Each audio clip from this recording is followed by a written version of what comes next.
So we just got the new Google Pixels and we will have to wait until next year for a new Google Pixel phone. As we know, every year Google launches its budget Pixel phone at its I/O event, which usually takes place in May. This year we got the Google Pixel 8a and next year we're getting the Google Pixel 9a. So while we still have a lot of months for the launch of Pixel 9a, a couple of images of the phone have leaked online which show a prototype of the phone and reveal the design from the front and back.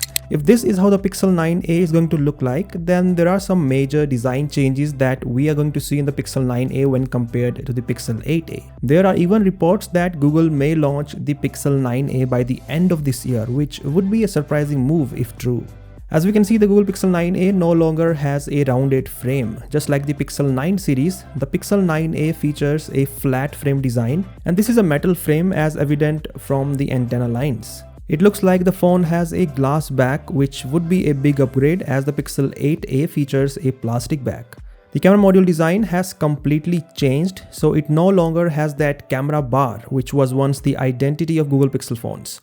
Moreover, there is almost no camera bump at all, so the dual cameras sit almost flush with the back. There is just this glossy ring around these dual cameras that is raised a bit. On the front, the Google Pixel 9a features a completely flat display and the bezels seem to be symmetrical. Of course, these are not as slim as the Pixel 9 series, but that is something we have seen on the Pixel 8a as well. And well, that is all we got to know via this leak. There is no information on the specifications yet, but we won't be surprised to see the Tensor G4 powering this device.